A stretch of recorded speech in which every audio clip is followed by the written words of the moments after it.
ക്ലിങ്കറും fly ആഷും ജിപ്സവും ചേർത്തിട്ടാണ് PPC cement ഉണ്ടാക്കുന്നത്. ഇത് ഗ്രൈൻഡ് ചെയ്തതിന് സിമെന്റ് ആക്കി വരുന്ന പ്രോസസ്സാണ് അല്ലേ? അതെ. ഇവിടെ നിന്ന് ആ സിമെന്റ് സാമ്പിൾ കളക്ട് ചെയ്യും ഓരോ മണിക്കൂറിലും. എല്ലാ പ്രോസസ്സും കഴിഞ്ഞു സിമെന്റ് അങ്ങനെ പാക്ക് ചെയ്ത് വരുന്ന സിറ്റുവേഷൻ ലോഡ് ചെയ്യണം അല്ലേ? ലോഡ് ചെയ്യണം ഓരോ സ്ഥലങ്ങളിലേക്ക് പോകാനുള്ള സിമെന്റ്. മറ്റൊരു വീഡിയോയിലേക്ക് നമ്മുടെ എല്ലാ സുഹൃത്തുക്കൾക്കും സ്വാഗതം. നമ്മുടെ നാട്ടിലെ വ്യത്യസ്ത രൂപത്തിലുള്ള സംരംഭങ്ങളെയൊക്കെ നമ്മുടെ ചാനലിലൂടെയും പേജിലൂടെയൊക്കെ നമ്മൾ പ്രോത്സാഹിപ്പിക്കുന്നുണ്ട്. അതിൻ്റെ ഭാഗമായിട്ട് പാലക്കാടാണ് CCLൻ്റെ സിമെൻറ്റ് ഫാക്ടറിയിലാണുള്ളത്. ഞാൻ കഴിഞ്ഞ ദിവസം ഒരു റീലിട്ടിരുന്നു CCL സിമെൻറ്റിനെ കുറിച്ച്. നമ്മുടെ വീട് പണിയുന്നതും CCL സിമെൻറ്റ് വെച്ച് തന്നെയാണ്. പല ആളുകൾക്കും സംശയം, ഇത് നല്ലതാണോ, ഇതിവിടെ തന്നെ ഉണ്ടാക്കുന്നതാണോ, എന്താണ് ഇതിൻ്റെ പ്രോസസ്സ്, എന്താണ് ഇതിൻ്റെ ക്വാളിറ്റി എന്നൊക്കെ നമ്മുടെ പല സുഹൃത്തുക്കളും ഒരു സംശയം പറഞ്ഞു. അപ്പോൾ അതൊക്കെ ഒന്ന് തീർത്തേക്കാം.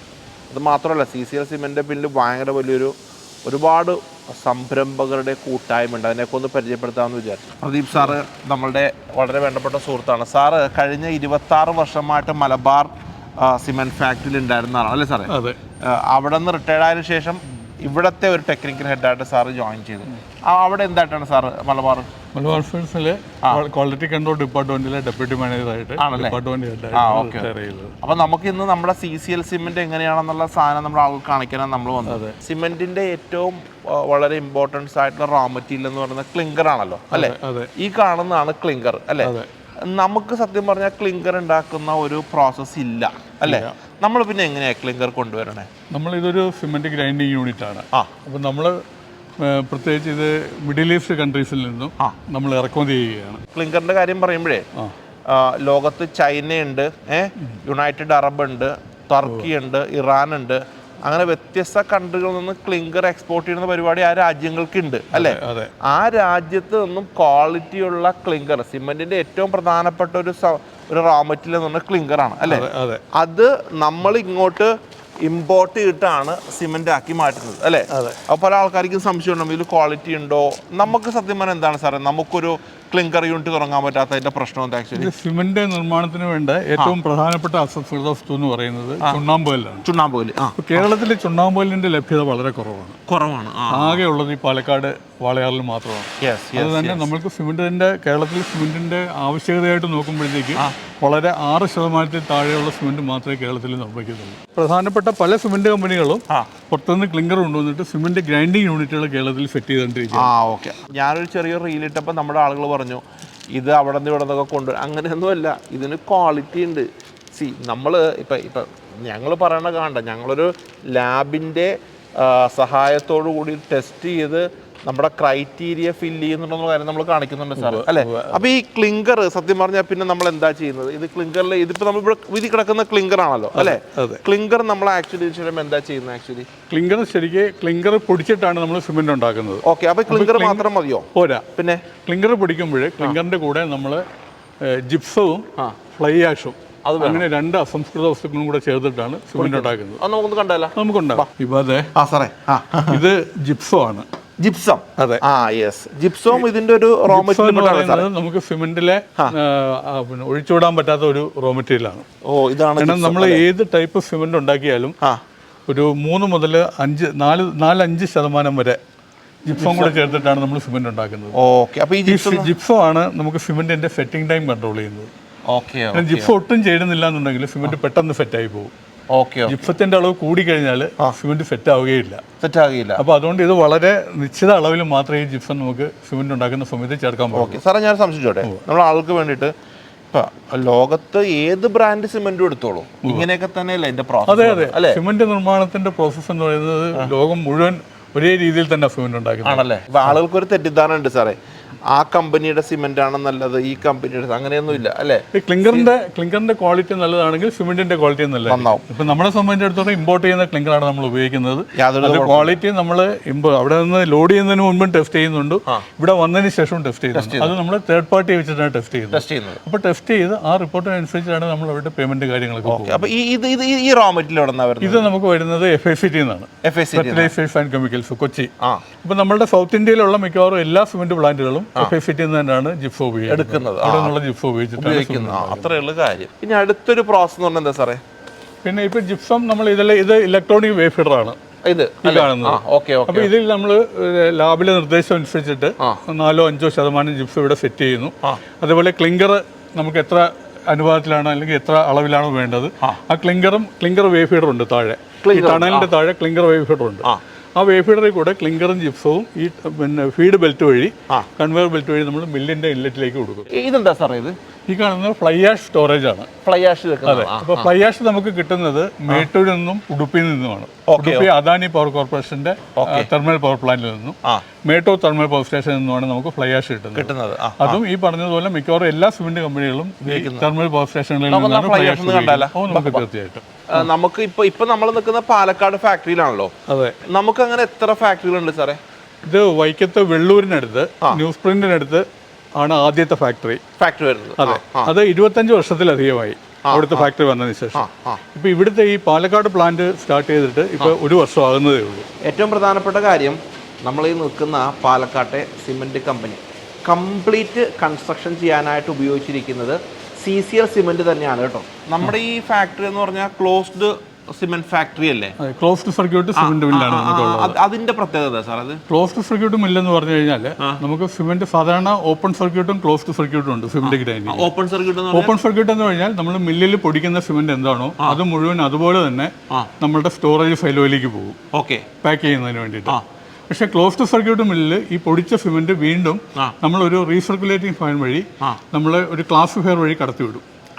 അങ്ങനെ പോകുമ്പോഴത്തേക്ക് ഈ സിമെന്റിലെ ഏറ്റവും ഫൈൻ പാർട്ടിക്കിൾസ് മാത്രം വേർതിരിച്ചെടുത്തിട്ട് പൊടിയാത്തതും നമ്മളുടെ ക്വാളിറ്റി മീറ്റ് ചെയ്യാത്ത പാർട്ടിക്കിൾസ് അതിലുണ്ടെങ്കിൽ അത് തിരിച്ച് സിമെന്റ് മില്ലിലേക്ക് തന്നെ വരും. ഇതിന്റെ പ്രത്യേകത എന്താണെന്ന് വെച്ചാൽ നമ്മളുടെ സിമെന്റ് എപ്പോഴും യൂണിഫോം ക്വാളിറ്റി സിമെന്റ് ആയിരിക്കും.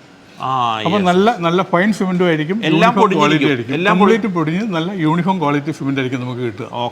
അപ്പൊ കസ്റ്റമർ നോക്കുമ്പോൾ ഇത് കട്ടയാണോ എന്ന് പേടിക്കേണ്ട കാര്യമില്ല. അതിൽ അങ്ങനത്തെ യാതൊരു പ്രശ്നം ഉണ്ടാവില്ല.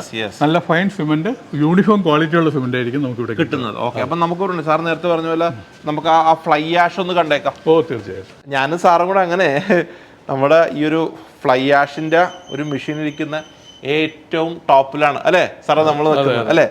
ഇതിന്റെ സിമെന്റ് ഗ്രൈൻഡിങ്ങിന്റെ മറ്റൊരു പ്രധാനപ്പെട്ട ഒരു റോ മെറ്റീരിയൽ ആണ് ഇതിന്റെ ഫ്ലൈ ആഷ് എന്ന് പറയുന്നത്. ഇത് ഫ്ലൈ ആഷ് വേവ് ഫീഡർ ആണ്, ഇലക്ട്രോണിക് വേവ് ഫീഡർ ആണ്.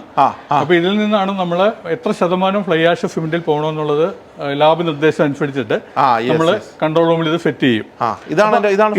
ഇതാണ് ഫ്ലൈ ആഷ് എന്ന് പറയുന്നത്. ഇത് നമ്മൾ തെർമൽ പവർ പ്ലാന്റുകളിൽ നിന്ന് പുറത്തേക്ക് വരുന്ന മെറ്റീരിയലാണ്. അപ്പോൾ ഇതിലെ ഈ തെർമൽ പവർ പ്ലാന്റിലെ ചാരത്തിൽ നിന്ന് ഏറ്റവും ഫൈൻ മെറ്റീരിയൽ വേർതിരിച്ചെടുക്കുന്നതാണ് ഫ്ലൈ ആഷ് എന്ന് പറയുന്നത്. അപ്പോൾ ഇത് ഫ്ലൈ ആഷ് ചേർത്ത് കഴിഞ്ഞാൽ ആ സിമെന്റിന് ഡ്യൂറബിലിറ്റി കൂടുതലായിരിക്കും. അപ്പോൾ നമ്മുടെ കേരളത്തിന്റെ കാലാവസ്ഥയിൽ ഏറ്റവും അനുയോജ്യമായിട്ടുള്ള സിമെന്റാണ് ഈ PPC സിമെന്റ്. അപ്പോൾ സാറേ ഞാൻ കാര്യം നമ്മളിപ്പോൾ തേപ്പിനും അതുപോലെ തന്നെ വാർക്കലിനൊക്കെ വേറെ സെപ്പറേറ്റ് സിമെന്റ് ആണ്, അതിന്റെ ആവശ്യമില്ല പൊതുവിൽ. കാരണം ഈ PPC എന്ന് പറയുന്നത് OPC സിമെന്റും PPC സിമെന്റും സ്ലാഗ് സിമെന്റും നമുക്ക് ജനറൽ പർപ്പസ് സിമെന്റുകളാണ് ഇതെല്ലാം. അപ്പൊ ഏത് പർപ്പസിനും നമുക്ക് ഈ സിമെന്റ് ഉപയോഗിക്കാവുന്നതാണ്. പക്ഷെ തേപ്പിന്റെ കാര്യത്തിൽ PPC സിമെന്റിന് ഒരു പ്രത്യേക അഡ്വാൻറ്റേജ് ഉണ്ട്. എന്താന്ന് വെച്ചാല് PPC സിമെന്റ് OPC സിമെന്റിനേക്കാളും സ്ലാഗ് സിമെന്റിനേക്കാളും കൂടുതൽ നേർമയായിട്ട് പിടിക്കുന്ന സിമെന്റാണ്. ഫൈൻനെസ് വളരെ കൂടുതലായിരിക്കും. നമ്മുടെ ഈ ഫാക്ടറിയിൽ നമ്മൾ ഒരു ദിവസം എത്ര പാക്കറ്റ് വരെ അല്ലെങ്കിൽ എത്ര കിലോ വരെ നമുക്ക് ഉണ്ടാക്കാനുള്ള? നമുക്ക് ഈ പ്ലാന്റ് 600 ടൺ കപ്പാസിറ്റി ഉള്ള പ്ലാന്റ് ആണ്. 600-700 ടൺ വരെ കപ്പാസിറ്റി ഒരു ദിവസം നമുക്കിത് ഉത്പാദിപ്പിക്കാൻ പറ്റും. അപ്പൊ ക്ലിങ്കറും ജിപ്സവും ചേർത്തിട്ടാണ് നമ്മൾ ഈ PPC സിമെന്റ് ഉണ്ടാക്കുന്നത്. ഇത് ഗ്രൈൻഡ് ചെയ്തതിന് സിമെന്റ് ആക്കി വരുന്ന പ്രോസസ്സാണ് അല്ലേ? അതെ. ക്ലിങ്കറും ഫ്ലൈ ആഷും ജിപ്സവും ചേർന്നിട്ടുള്ളത് ഈ മിശ്രിതം നമ്മുടെ മില്ല് ഇൻലെറ്റിലേക്ക് പോകും. മില്ല് ഇൻലെറ്റിൽ പോയി കഴിഞ്ഞാൽ ഈ മില്ല് 2 ചേമ്പറുള്ള മില്ലാണ് ഈ കാണുന്നത്. ആദ്യത്തെ ചേമ്പറിൽ ഹയർ സൈസ് ഗ്രൈൻഡിങ് മീഡിയയും രണ്ടാമത്തെ ചേമ്പറിൽ ലോവർ സൈസ് ഗ്രൈൻഡിങ് മീഡിയയും. അപ്പോൾ ഈ ക്ലിങ്കർ പൊടിഞ്ഞ് രണ്ടാമത്തെ ചേമ്പറിലേക്ക് പോകുന്നു. രണ്ടാമത്തെ ചേമ്പറിൽ ഫൈൻ ഗ്രൈൻഡിങ് നടക്കുന്നു. അതെ. ആ പൊടിഞ്ഞ സിമെന്റാണ് നമ്മൾ സെപ്പറേറ്റർ വഴി സ്റ്റോറേജ് ഏരിയയിലേക്ക് പോകുന്നത്. എന്നിട്ടാണ് പാക്ക് ചെയ്തത്. അതെ. ഓക്കെ സാർ, ഇതാണ് സാർ നേരത്തെ പറഞ്ഞ പോലെ രണ്ടാമത് പൊടിക്കാനായിട്ട് പോകുന്ന അല്ലേ പ്രോസസ്? ഇത് സെപ്പറേറ്റർ ആണ്. അതായത് നമ്മൾ മില്ലിൽ നിന്ന് പൊടിഞ്ഞു വരുന്ന മെറ്റീരിയൽ അവിടെ ഒരു ബക്കറ്റ് എലിവേറ്റർ ഉണ്ട്. ഈ ബക്കറ്റ് എലിവേറ്റർ മുകളിലേക്ക് കൊണ്ടുപോയിട്ട് സെപ്പറേറ്ററിന്റെ ഇൻലെറ്റിലേക്ക് അത് ഫീഡ് ചെയ്യും. ആ സെപ്പറേറ്ററിൽ അവിടെ മുകളിലൊരു ഫാനുണ്ട്. അപ്പോൾ അതിൽ നിന്ന് ഫൈൻ മെറ്റീരിയലും കോഴ്സ് മെറ്റീരിയലും രണ്ടായിട്ട് വേർതിരിയും. അതിലെ ഫൈൻ മെറ്റീരിയൽ നമുക്ക് ഫൈലോയിലേക്ക് സ്റ്റോറേജ് ഫൈലോയിലേക്ക് പോകും. പൊടിക്കുന്നത് കുറഞ്ഞിട്ടുള്ള മെറ്റീരിയൽ, പൊടി കുറവുള്ള മെറ്റീരിയൽ ഇതുവഴി വീണ്ടും തിരിച്ച് മില്ലിന്റെ ഇൻലെറ്റിലേക്ക് പോകും. അതുകൊണ്ടാണ് ഇതിന്റെ നമ്മളൊരു ക്ലോസ്ഡ് സർക്യൂട്ട് മില്ലെന്ന് പറയുന്നത്. ഇത് നമ്മുടെ ഒരു സ്പെഷ്യാലിറ്റിയാണ്. ഇത് നമ്മൾ യൂണിഫോം ക്വാളിറ്റി എൻഷുർ ചെയ്യാൻ വേണ്ടിയിട്ടുള്ള ഒരു പുതിയ ഇതാണ്. അപ്പോൾ ഈ ക്ലോസ്ഡ് സർക്യൂട്ട് മില്ലായതുകൊണ്ട് നമുക്ക് മെറ്റീരിയലിന്റെ ക്വാളിറ്റി മെയിൻറ്റെയിൻ ചെയ്യാൻ പറ്റും. അതേപോലെ ഇപ്പം നമ്മൾ ഇവിടെ നിന്ന് ആ സിമെന്റ് സാമ്പിൾ കളക്ട് ചെയ്യും. ഓരോ മണിക്കൂറിലും മില്ല് ഓടിക്കൊണ്ടിരിക്കുമ്പോൾ നമ്മൾ ഓരോ മണിക്കൂറിലും സിമെന്റിന്റെ സാമ്പിൾ കളക്ട് ചെയ്തിട്ട് അതാണ് അവിടെ നിന്ന് കളക്ട് ചെയ്യുന്നത്. അപ്പോൾ അത് കളക്ട് ചെയ്ത് ലാബിൽ കൊണ്ടുപോയി ടെസ്റ്റ് ചെയ്യും. ടെസ്റ്റ് ചെയ്തിട്ട് സിമെന്റിന്റെ ഫൈൻനെസ്സും സെറ്റിംഗ് ടൈമും അതിന്റെ കെമിക്കൽ കോമ്പോസിഷനും ടെസ്റ്റ് ചെയ്യും. അത് നോക്കിയിട്ട് എന്നിട്ട് എന്തെങ്കിലും മാറ്റം വരുത്തും, ഫൈൻനെസ്സിലോ സെറ്റിങ്ങിലോ അല്ലെങ്കിൽ കെമിക്കൽ കോമ്പോസിഷനിലോ എന്തെങ്കിലും മാറ്റം വരുത്തണമെങ്കിൽ ലാബിൽ നിന്നുള്ള ആ ഇൻസ്ട്രക്ഷൻ പ്രകാരമായിരിക്കും നമ്മളിവിടെ ഫ്ലൈ ആഷ് ജിപ്സോ ഒക്കെ അതിന്റെ അളവിലും മാറ്റം വരുത്തുന്നത്. സാറേ, ഈ 2 പില്ലറിലാണ് സിമെന്റ് വന്ന് ആഡ് ആകുന്നത് അല്ലേ? ഇത് ശരിക്കും പറഞ്ഞാൽ ഒരു സിലിണ്ടറിക്കൽ സ്റ്റോറേജ് ഫൈലോസ് ആണ്. അപ്പോൾ നമ്മൾ 2 ടൈപ്പ് സിമെന്റ് ഉണ്ടാക്കുകയാണെങ്കിൽ ഈ 2 ഫൈലോയിൽ പ്രത്യേകം അത് ഫില്ല് ചെയ്യും. അപ്പോൾ നമ്മൾ ഈ പൊടിഞ്ഞു വരുന്ന സിമെന്റ് ഈ ഒരു ബക്കറ്റ് എലിവേറ്റർ വഴി ഈ ഫൈലോയുടെ ടോപ്പിലേക്ക് പോകും. ടോപ്പിൽ പോയിട്ട് ഏത് ഫൈലോയിലേക്കാണ് ഏത് ടൈപ്പ് സിമെന്റോടെ നമ്മൾ ഉണ്ടാക്കുന്നത് അതിനനുസരിച്ച് ആ ഫൈലോയിലേക്ക് നമുക്ക് അവിടെ ഒരു ഡൈവർട്ടർ ഉണ്ടാവും മുകളിൽ.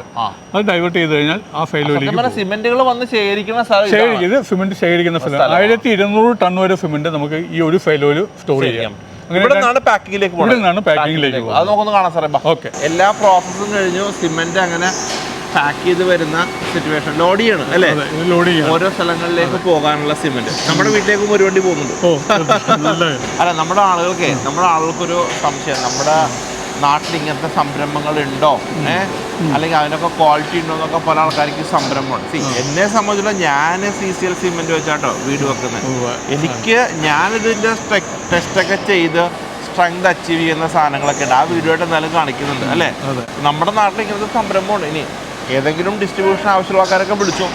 അപ്പോൾ ഇതിപ്പോൾ എങ്ങോട്ട് പോകണ വണ്ടിയാണ് സാർ? ഇതിപ്പോ പാലക്കാട്ടേക്ക് പോകുന്ന വണ്ടികളാണ്. പാലക്കാട്ടേക്ക് പോകുന്നത് ഗുജറാത്തിലേക്ക് വരെ പോകുന്നുണ്ടല്ലേ? ഗുജറാത്തിലേക്ക് വരെ പോകുന്നുണ്ട്.